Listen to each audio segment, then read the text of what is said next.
Hi everyone, welcome to this week's video. This week we are in the flower patch and we're going to have a tour looking at those summer flowers that have come into bloom.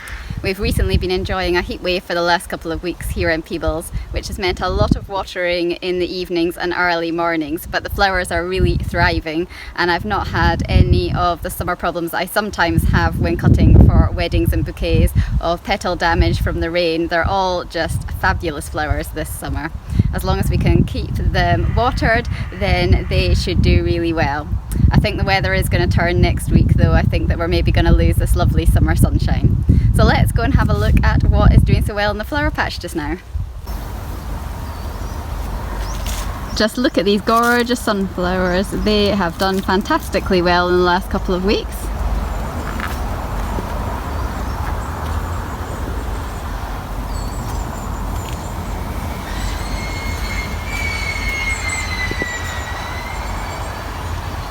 Got lots more coming down the bottom of the garden.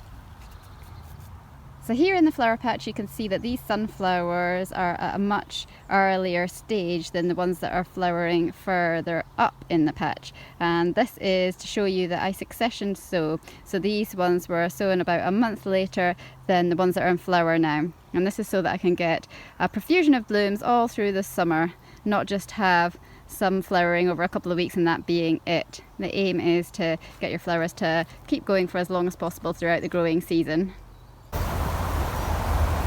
So as you can see here in the flower patch, the sweet peas have completely got to the top of the 8-foot canes that we've got in here, and they're trying to still grow upwards, which doesn't really work because they'll have no support.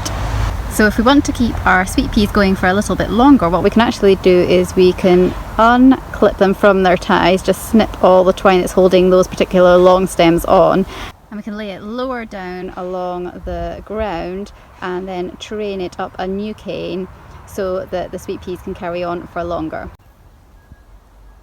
So this cane here, I've just released the sweet peas from it, so they're now quite loose. They're very tall, growing above the canes, and I'm going to just gently tease it along and lay it lower down and tie it into a new cane further along, so it will be starting further down the cane and can grow up again and be well supported for a wee while longer. So you can see I'm holding it horizontally here, and I'm just going to tie it into a new cane that's empty further along. So you can see there that it's trained along horizontally and it's now starting to climb up this new cane over here, and it's got lots and lots of room to grow further up and carry on producing flowers for a lot longer, and it will need that support. So we have now rescued that sweet pea from the wind and the rain that will come, and we have kept it flowering for longer. Lovely Rebecca just coming into flower just now. And these yellow ones are absolutely gorgeous, and I've also got some cherry brandy, which is a red one, just starting to flower in a different area of the garden.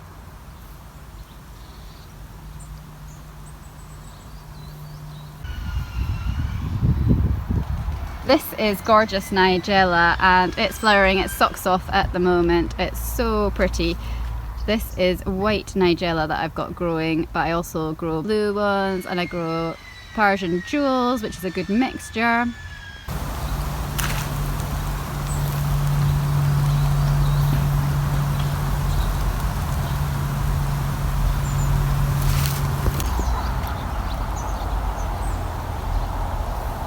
Lots of lovely Daucus here flowering its socks off. Love Daucus and all the different colours, the whites, the reds, the pinks.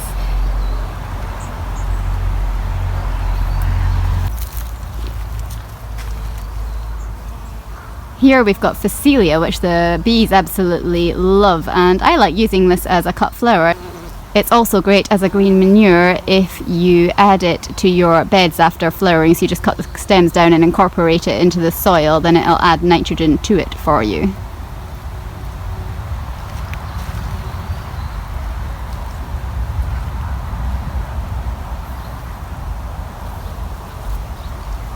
Here in the flower patch we have got Status, which is just starting to grow up through the horizontal netting. Statice is brilliant. It's great for drying, so that means that you can have some flowers out with the growing season. And I love it as well because it doesn't wilt, it's really hardy. So weddings at the moment where the flowers are going to get very hot and be out of water, something like Statice, you've got nothing to worry about because it won't wilt. More Statice here. Got pink ones and blue ones in here that are just starting to come.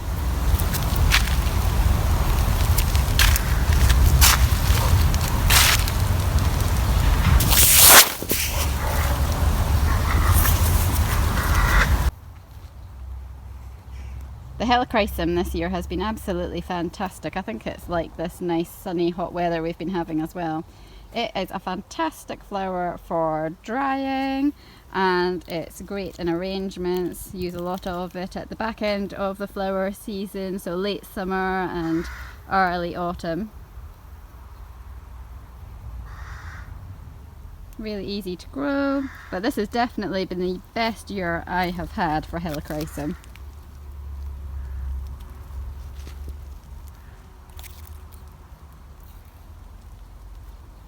I think having the greenhouse has meant that I've been able to grow my seedlings more successfully this year and bring them on a bit better before planting out. And they've maybe been in a stronger, bigger stage before I've got them outside, and then they've thrived a lot better once they were out in the garden.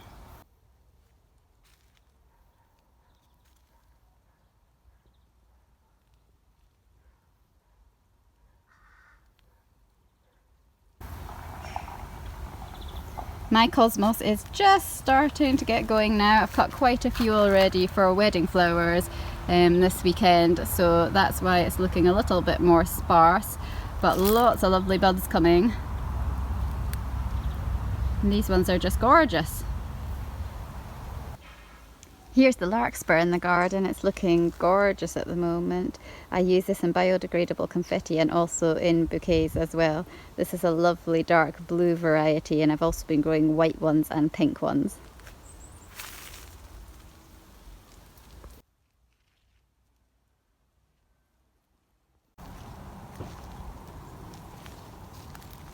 Lots of bees in the flower patch today. Loving all the flowers. Here's some of the cornflowers that I have in the garden. I use these in all my arrangements and also dry them for biodegradable confetti as well.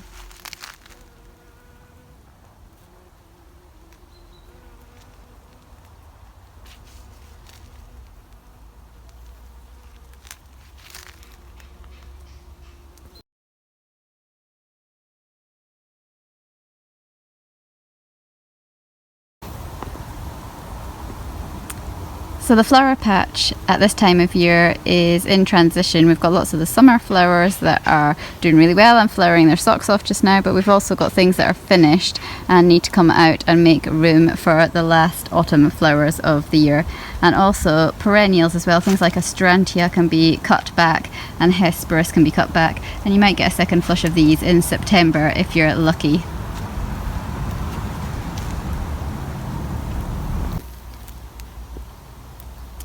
Look at all these buds on the scabies. It's going to do really well in the next few weeks. I cut a few for wedding flowers this weekend, which was the first of the scabies I've managed to cut this week. My perennial scabies as well as my annuals are starting to flower now.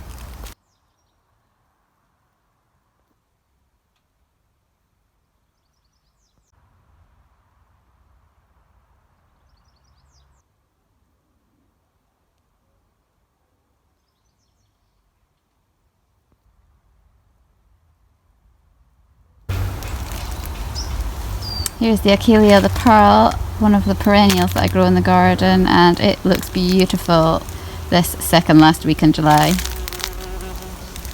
I just cut a lot of this yesterday for bridal bouquets.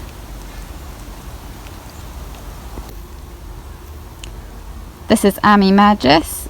It is a cracking filler flower for bouquets as well. Nice white frothy flowers. I also dry these to use in my jewellery.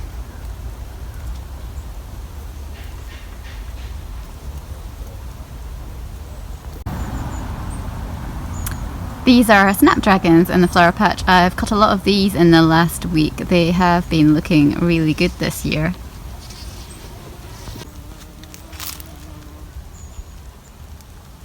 Behind the snapdragons is achillea, which is just starting to go to seed just now, so I'll collect the seed for sowing again next year. There's nothing better than sowing with seed that you've collected yourself. You normally get really good germination rates. So the beds on the left here, you can see that there's some alliums that are finished flowering now. There was Hesperus in these beds, there was Honesty, there was Feverfew. All these things are starting to get cut back now. And over here we've got the beds that are working hard still and lots of flowers coming out.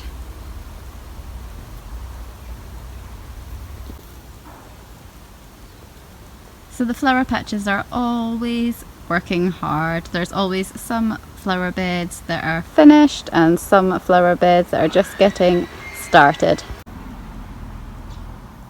And this isn't in actual one of the flower patches, but it's our back garden, and I just wanted to show you the flower borders because it has looked really beautiful in the last few weeks with this Anthemis and Feverfew growing in it. The roses have come out on the climbing arches, and we've got lavender starting to come. It's been really pretty. Thanks for watching this week's video. It's been great to show you around the flower patch so that you could see what was blooming at this time in July. The flowers have been spectacular this year, mainly due to the fact that we haven't had any rain or wind damage on them, and as long as I've managed to keep them watered, they have really thrived.